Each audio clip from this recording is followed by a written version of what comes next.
自媒体呢，真的是越来越难做了，我呢也不例外。Hello， 大家好，我是简小白，前面这个是安妮，后面那个是波妞。我呢已经带着他们俩回到内地了。我现在人呢是在四川的，我从新疆喀什地区一下子闪现回到了四川。为什么我要回到内地呢？因为很多因素，你们听我慢慢讲吧。我从新疆喀什地区回到四川这边来啊，开了将近4000公里，每天都在赶路，开了4天的路。我从新疆喀什出发的时候一直沿着塔里木盆地一直走进入青海。因为我那个车的空调坏了，然后前半段第一天是热的受不了，然后进入青海之后呢是冷，然后又加高反，到四川阿坝这边呢也是冷加高反，到了四川盆地吧又是热，哎呦真的是冷热交替。这一路过来这4天时间过得一点都不好。这4天时间呢我没有更新视频，也没有拍视频，在这里呢给大家说声抱歉，不是故意拖更，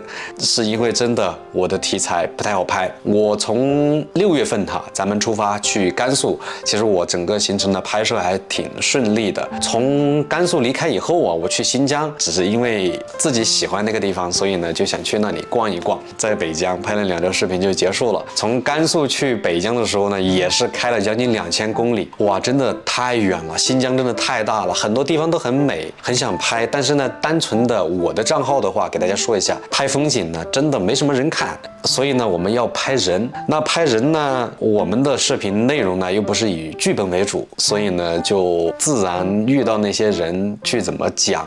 好这个故事，都是真实发生的。所以呢，真的很需要碰运气。在新疆那边呢，有很多地方呢，在语言上面交流稍微有点障碍。然后呢，我到那边去吃的也不太习惯，所以呢，在那边拍的就感觉不是那么如鱼得水，因为路程太远了，动辄就是大几百公里，所以去一个地方拍摄来来回回的跑着特别的累，然后呢更新频率老是提不上去。本来以为到了南疆那边人文多一点，然后我又开了上千公里，又到了南疆的喀什地区去拍摄。不凑巧我在南疆发了几条视频，然后呢都被限流了。具体什么限流的原因呢，我就在这里不细说了。做过自媒体或者了解的应该都知道。我在喀什拍完之后呢，直播结束后呢，我就马不停蹄的开着车就回到内地了。就是因为素材在那边不好拍，第二个呢是限流的原因，然后我就回来了。当然有人说，他说你不是旅游博主吗？去旅游开心就行了。但是我们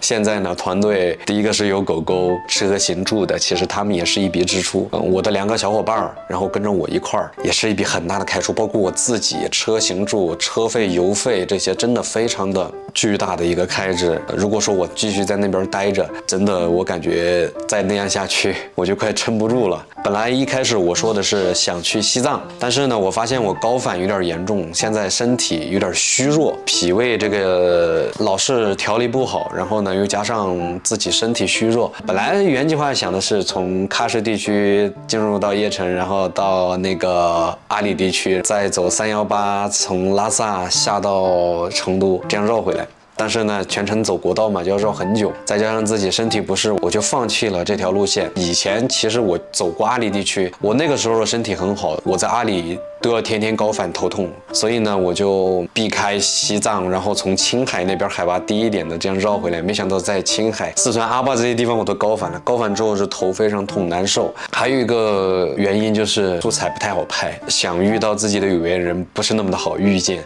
如果说你要去拍那种传统的比较具有人文气息的地方，像西北地区或者西部地区，很多地方这个交流有时候就不是那么的顺畅，又加上有些敏感的问题，限流这个就真的很难搞。所以呢我就想的是嘛，先回到四川，然后再计划一下接下来去哪里。我呢就是很想收集一下大家的意见，你们希望我去哪些地方，然后我自己有一些计划，从陕西到内蒙上去，然后呢山西内蒙上去，去东北，这是一条路线。要么就是在云贵川地区、广西、广东，然后去沿海地区拍一圈。但是我的视频不是拍风景所以大家给我推荐的时候呢，不要推荐风景，具有人文气息的、有特色的、小众的、有美食结合着的、热情的，或者说你们那个地方觉得想宣传呢，比如说像乡村什么之类的，你也可以邀请我去你们家乡做客。有什么好玩的那些文化活动之类的，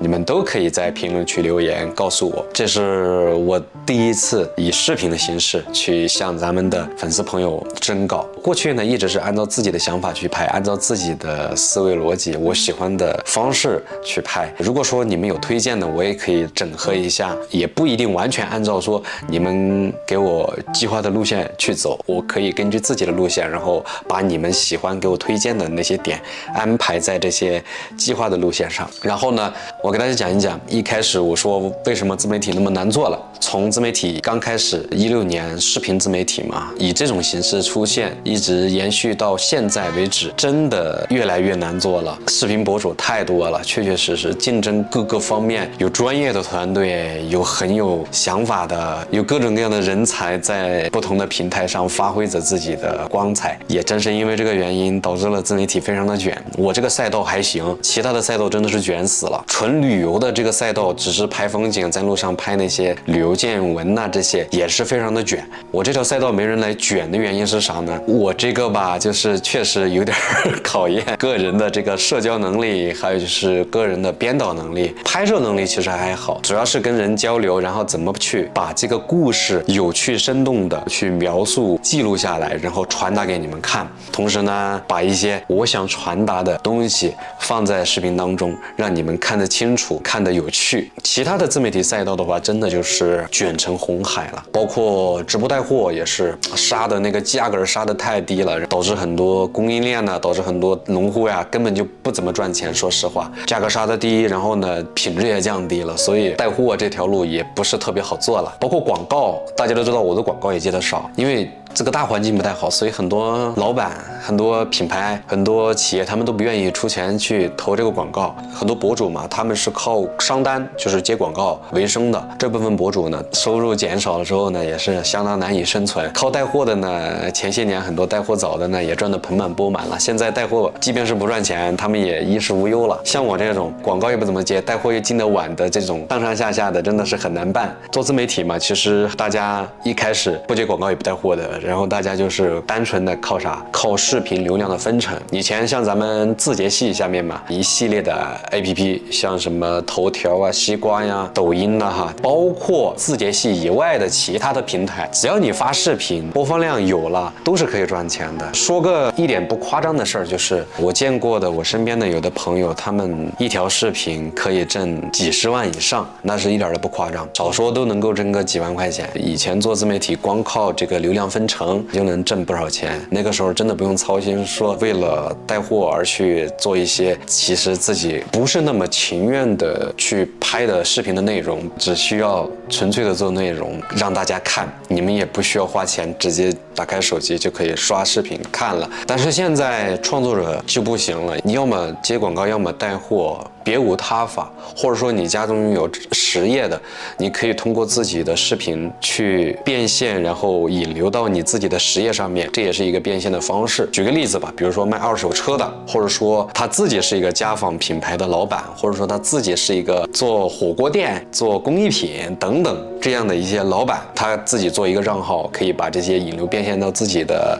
线下实体上。像我们这种一直没有搞实体的，说不定哪天你拍着拍着就完全没有什么流量，没有什么收入，就消失在互联网上了。我做了这么多年了，从19年年底一直做到现在5、6年了时间，和我同期一开始做旅行自媒体的，然后我是转型到了人文文旅这个板块。像那一部分的纯粹做旅游见闻的这种自媒体，很多都已经消失了，要么就是苟延残喘。其实我也现在是相当于是苟延残喘。唯一好一点的地方呢，就是说还能靠着咱们的字节系下面的一些 APP 微量的一个变现，也是岌岌可危的一个状态。分享这条视频内容呢，就是告诉咱的兄弟姐妹们，后台我老是看到有人咨询我，想来做我的徒弟，想交学费跟着我学，或者说有的是自己开着车想跟着我来学做自媒体。我衷心的的建议就是，你可以自己在家里面先学着拍一拍别的内容，你看能不能拍好，去做了能不能有播放量。如果说你连自己拍自己的 vlog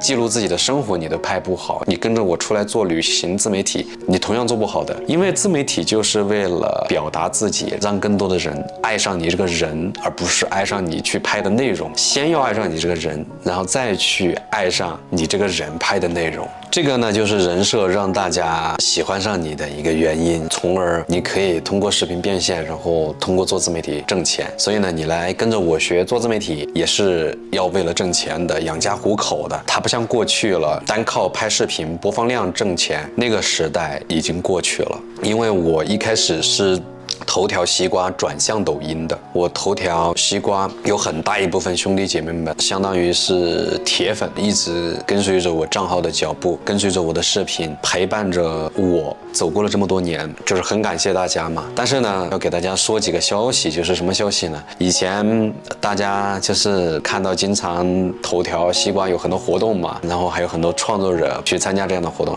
以后这样的活动大型的没有了，包括西瓜都已经并到抖音了。真正做内容的这帮人聚在一块儿去交流的这样的场面，看着自己喜欢的博主去交流的这样的场面没有了，是一个挺遗憾的事情。失去了这样的交流的机会，同行之间没有了这样的一个交集、吸收，然后进化的这么一个环节了。一开始做这个活动的时候，还有很多人吐槽，花这么多钱举办这么一个活动，就是把这帮好吃懒做的人聚在一块儿。其实呢，看待任何问题吧，都不能一竿子打死。很多自媒体人其实真的很优秀的，他们有自己的思想，有自己的技能，教你们了解这个世界，教你们了解很多各行各业，教你们去了解各种各样的事物。虽然说有些东西确确实实吃喝玩乐，但是呢，它也让咱们视频面前的你了解到了很多外面的世界，外面的一些东西。这个世界就是互补的，不能一竿子打死。所以那个时候还有很多人在去喷，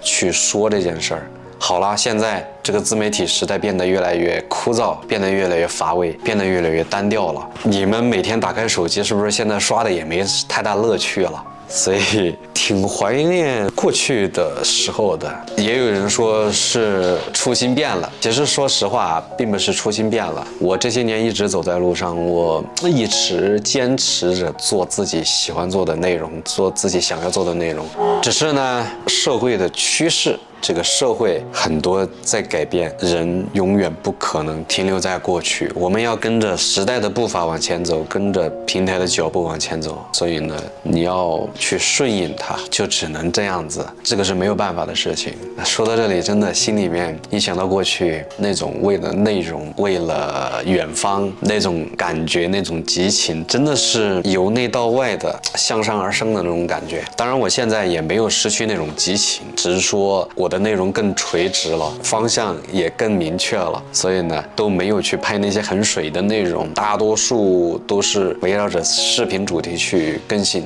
讲了这么多呢，就是想给大家讲一讲，分享一下最近这段时间没有更新，然后呢，让大家也了解一下我的近况，也让大家了解一下这个行业。当然，这个行业还有很多过程经历，包括一些内幕啊等等一些就是前景吧等等。如果说你们真的很喜欢听的话，我可以唠叨一下，就是补录几期视频给大家分享一下关于做自媒体这件事儿。你们喜欢的话，可以在评论区告诉我，然后呢，也可以弹幕打出来告诉我。我现在呢回到云贵山这边呢，我就开始计划着，相当于是我的下半年的计划了。到过年期间，我就要一直沿着这条路线一直走下去了，到过年才回到贵州了。好吧，其他的呢就没什么讲的了。很感谢你们的耐心倾听，祝大家生活愉快，事事顺心，拜拜。